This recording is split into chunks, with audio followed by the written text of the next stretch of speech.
Hi, Assalamualaikum. My name is Izzul Izzudin. So today I'm going to present on my final year project entitled A Review on the Current Status and Technological Advances on Environmental Remediation Using Tea Waste. To start with the introduction, first of all, what is tea? Tea is prepared from the Camellia synthesis leaf. It is one of the world's most popular non-alcoholic beverages that is specifically popular in China and India. So what we can do with the tea waste? The tea waste can convert it into carbonaceous materials for adsorptive use. Therefore, it can use for environmental remediation.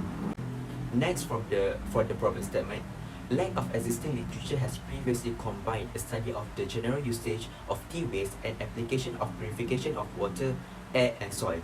Therefore, this review is focusing on the utilization of tea waste on environmental remediation and also the technological advancement.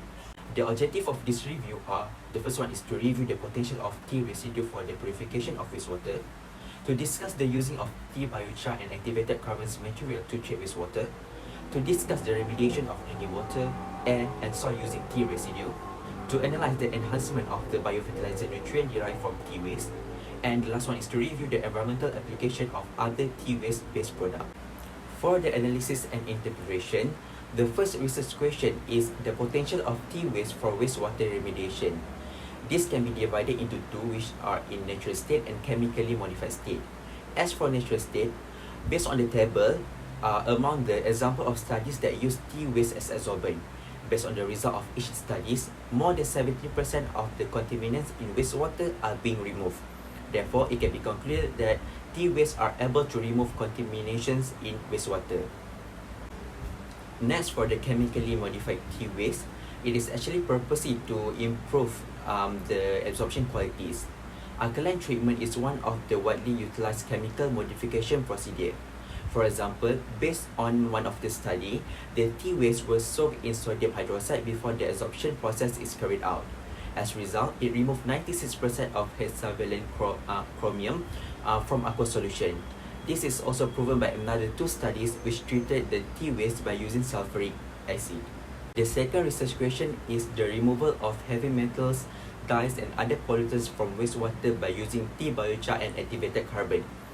For tea biochar, one of the studies shows the removal of heavy metals, which is hexavalent chromium. The result showed 99.3% of the heavy metals successfully being removed.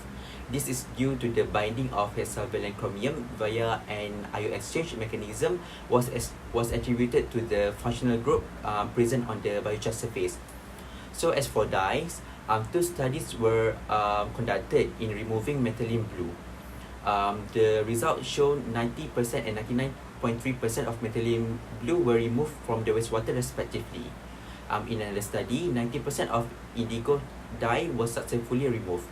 Ion exchange, H bonding, electrostatic interaction, and surface completion were all implicated in the binding of dyes by different functional groups.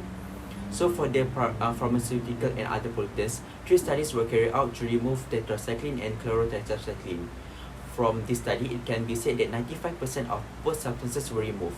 On the other hand, a study proved to remove 95% of organic contaminants in wastewater. For the tea waste activated carbon, it can be used to remove heavy metals like chromium as stated in one of the study. It can remove roughly 95 to 100% chromium-free oxide. Besides, the activated carbon also can be used as electrode, as one study in removal of hexavalent chromium and fluoride. Next, the activated carbon made from discarded tea dregs have a substantial amount of surface area, pore size, and volume, all of which are favorable for dyes absorption on the surface. It worth noting that colors like methylene blue, melanchite green, and cibrachrome yellow were removed with over 90% effectiveness, while acid blue 25, acid blue 29, and methylene blue were removed with 98 to 99 efficiency utilizing tea waste generated activated carbon. The tea waste activated carbon are also good at absorbing a variety of other pollutants, including the pharmaceutical, chemicals, and PAH, which are both emerging issues. This can be seen from the study of removal 90.87 of acetaminophen, 94.3 of aspirin, and 80% of PAH. The third research question is the remediation of drinking water, air, and soil. As for drinking water, 97% of the fluoride was removed from drinking water by tea waste treated with zirconium. Another study also showed that the tea waste are able to disinfect around 95 to 98% of E. coli in drinking water. Next, the study on the carbon dioxide absorption potential of activated carbon produced from spent tea leaf were determined. Based on the study, it can be concluded that the tea waste are able to absorb carbon dioxide in the air. Besides, the tea waste activated carbon also able to remove hazardous mercury, which 96% of the mercury being removed based on the study. So as for soil, tea waste can reduce 67.7% of cadmium from sediment. It is also proven to remove up to 80% of cadmium and lead from polluted soil. The fourth research question is enhancement the nutrients of the biofertilizer derived from the tea waste. Vermicomposting is a low-cost bioconversion technology in which solid waste are composted in the tepid environment that is suited the worms and microorganisms. Few studies were carried out to test the ability of the tea waste to act as biofertilizer. As a result, it showed that this composting lowered the total organic carbon. This implies that the compost is mature and contains a lot of humus. The last research question for this review is emerging application of the tea waste-based nanoparticles, hydrogel, and nanocomposite. Apart from biochar and activated carbon, tea waste derived materials such as nanoparticles, hydrogel, and nanocomposite can be used in environmental remediation. Based on one of the study, nanoparticle loaded tea waste is produced by mixing iron 3 sulfate and iron 3 chloride. So as for the result, the nanoparticles able to remove 99% of nickel. For the nanocomposite, one of the example research is on the recovery uranium from nuclear waste. It showed that about 99% of the uranium being removed.